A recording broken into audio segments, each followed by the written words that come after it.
everybody to a new episode of Mann Cinema Reviews. Today we're going to be reviewing Thor, Love and Thunder. That's right, folks. It is your new favorite YouTube review channel, Mann Cinema Reviews, with your lovely host, Peter Mann. What's up, y'all? And my co-host, as always, Peter Mann the Third. That's right. So before we get into the latest Thor, Love and Thunder review, you got to press like, subscribe, and hit the notification bell as well so you're you know notified when a new review is posted. As always, thank you for choosing Mann Cinema Reviews. This is the fourth installment in the Thor series, directed again by Taika Waititi. He is also the voice of Korg. Kids, grab your popcorn. Unfortunately, kids, grab your popcorn. Unfortunately, that line was not in there, but that's all right. That's the whole reason I want to go see it. That's the whole reason you wanted to see it. Anyways, we're back with I'm Thor. disappointed. That's all right. So this film is centered on Thor coming out of retirement. He must defeat Gorr, the god butcher, who is targeting all the gods in the universe. He has to team up again with King Valkyrie, Korg, and his ex-girlfriend Jane, who is now wielding his old hammer. So, son, what did you think about this film? I think some of it was disturbing to me. It's just I don't really like what the things he creates and the thing that's coming out of his mouth. It's just too disturbing. I'm not gonna have to give this. Are you referring to the villain Christian Bale, Gorr, the God Butcher? It's just too disturbing for me. All right. Well, you know what? I have to agree to disagree, but I will say that you are valid in your points of being disturbed, because it is disturbing. I really liked Gorr, the God Butcher. I thought Christian Bale was an excellent villain. I liked the look. He had kind of like a Marilyn Manson thing going on with his like lips. I wouldn't know. Well, that's true. But no, I really think that he was very maniacal, very villainous, very very scary. These imagery of this guy targeting gods. Thor happens to be a god, so I mean there are these stakes in this film when it comes to the real villain. Stakes? Just not like T-bone steaks. I think you're always confusing steaks with like meat steak. Anyways, let's get back to Thor. I want steaks. Steak sounds good right now. But I think that's when the film's at its best. I think that the villain has never been better in a Thor film, and we have Christian Bale to thank for it. So what you disliked about it was what I liked the most about it. What else did you like about this film? What did you think it was colorful? Because I really like. There's a scene where the kids just like do whatever they want. They grab something and they're just killing all the things. It's just so fun. My sister Jasmine would love doing this. She would just grab her dog, go shh.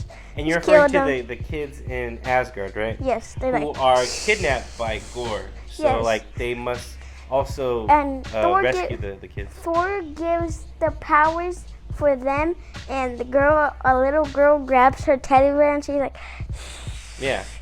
I think that's the most funniest scene I think that this film, I would have so much fun doing that. I would just have so much fun.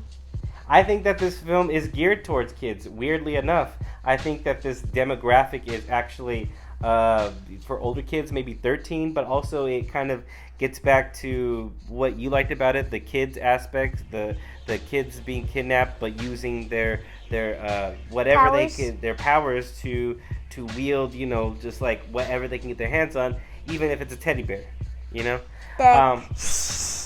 I think that what Taika Waititi did so good in Thor Ragnarok was bring more vibrant, bring more comedic chops to Chris Hemsworth playing Thor. Go ahead. There's this theater where you're like shaking and there's water coming out when it's like a water scene, and I wish I could have seen it in that.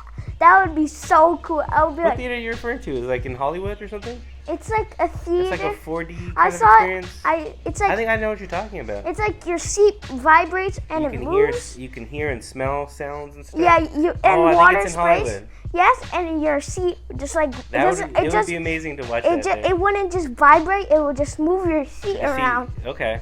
That's cool. I would be dizzy after that. I would just go to the bathroom, throw up, then just be like, I'm fine. I'm just fine. All right. Well, we gotta go venture out to see movies in that theater. I know what you're talking about. I've never been, but I want to go there.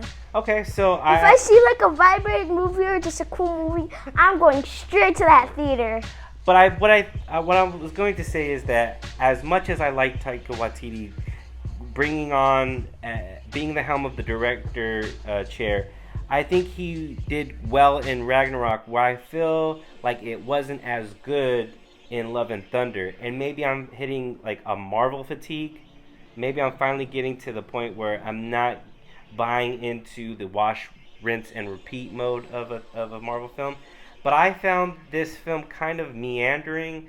I didn't think it was as funny. I didn't think it was as inventive as Ragnarok was. If you were a kid, you would understand what I'm talking about. I understand, but see, I think it's just kind of weird because Taika Waititi is throwing everything but the kitchen sink out on screen, but I don't think he's getting the results that he necessarily wanted to garner, and I think it's getting a mixed reception. You know, a lot of people are not really feeling this movie.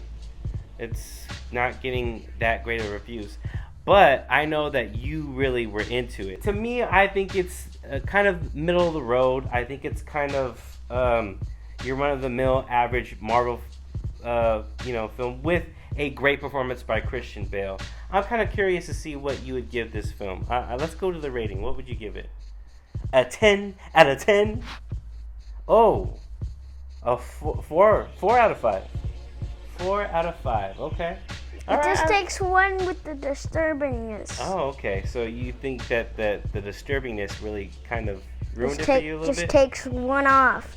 It's like a bunch of kernels, and one just turns into popcorn. Yeah. As much fun as I had with this film, I didn't really care for it as much as I liked Ragnarok.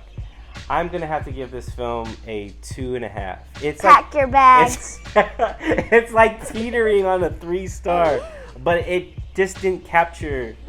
Pack your bags. Am I officially off bad cinema reviews?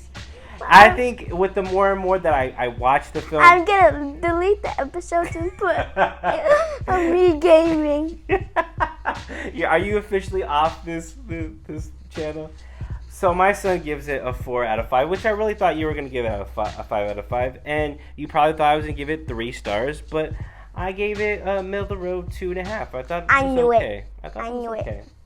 Well, pack your bags. I guess I'm packing my bags and leaving. But before I do, go ahead, press like, subscribe. Let us know what you thought in the comments. Then it's just going to be me. We'll see you on the next one, if I make it to the next episode. Thank you very much.